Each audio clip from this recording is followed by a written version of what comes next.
नमस्कार मित्रों, केम छो मजामां।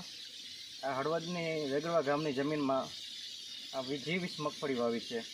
એટલે G20 મગફળીનો ટ્રેન્ડ એટલો બધો છે કે વધારે પ્રમાણે ખેડૂતો G20 મગફળી પસંદ કરે છે। ને G20 મગફળી કેવી હોય છે, દાણા કેવા હોય ને કેવી રીતે વાવણી થાય એ બધું આપણે જોવાનું છે। તો પહેલાં તો આપણે મગફળી અત્યારે હાલમાં ઊભી છે ને આપણે જોઈએ કે એક છોડ ઉપાડીને જોઈએ તો આમાં કેટલા દાણા હોય બધીને આપણે ચેક કરીએ। એમાં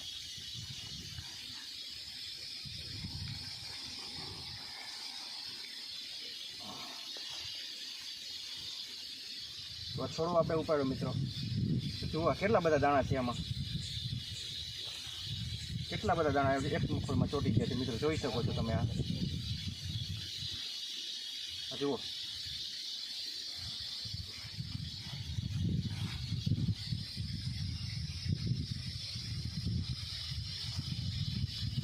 આટલા બધા દાણા આમાં G20 મગફળીમાં ચોંટી ગયા મિત્રો।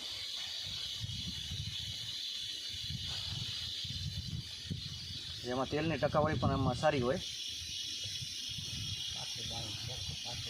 ને આમાં ખાસ તો શું મિત્રો ધ્યાન રાખવાનું હોય કે G20 મગફળીમાં પાટલી કરવી પડતી હોય છે। આપણે એના માટે આપણે નાનું મિની ટ્રેક્ટર મશીન લીધેલું છે। મિની ટ્રેક્ટર મશીન આ ખેતરમાં હાંક્યું એટલે મગફળી આમ આડી પડી જાય, એટલે એમાં પાળા બંધાઈ જાય। પાળા જેવું બંધાઈ જાય એટલે આડી પડી જાય, એટલે મગફળીનું લેવલ સરખું થઈ જાય। એના લીધે મગફળી વધારે આમાં ચોંટી જાય અને તમે સીધી એમ લાગટ ઉપર સુધી પણ મગફળી ઉપરના છોડવા સુધી મગફળી દાણા ચોંટી ગયા।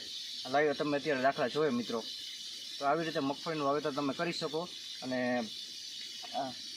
આ ખાસ તમને કીધું એ ટ્રેક્ટરમાં ખેડૂતો વચ્ચે પાટલી નથી કરતા, એ પાટલી કરી નાખે ને પાળા બાંધી નાખે। સેમ વિદેશમાં લોકો કરતા હોય છે, ચાઇનામાં લોકો વચ્ચે પાળો બાંધીને મગફળીનું વાવેતર કરતા હોય છે। અને એવી રીતે આપણે અહીંયા પણ આવી રીતે મગફળીનું વાવેતર કરીએ અને વચ્ચે ખેડાઈ જાય, અથવા તો બળદ પણ હાંકી શકાય। પણ બળદ હવે લુપ્ત થઈ ગયા, એટલે બળદ ઓછા થઈ ગયા, તો એની જગ્યાએ બીજો વૈકલ્પિક વ્યવસ્થા કે મિની ટ્રેક્ટર આવી ગયા છે આપણે। તો મિની ટ્રેક્ટર વચ્ચે આપણે હાંકી દઈ એટલે આડી પાટલી જેવું થઈ જાય, અને પાટલી જેવું થઈ જાય એટલે આ મગફળીને યોગ્ય રીતે વધારે દાણા આમાં ફૂટી શકે અને વધારે ઉત્પાદન આપણે લઈ શકીએ મિત્રો। આભાર।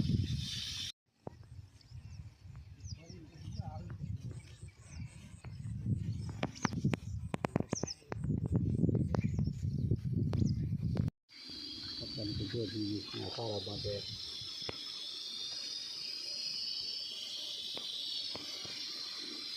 તો ધોવો પડે।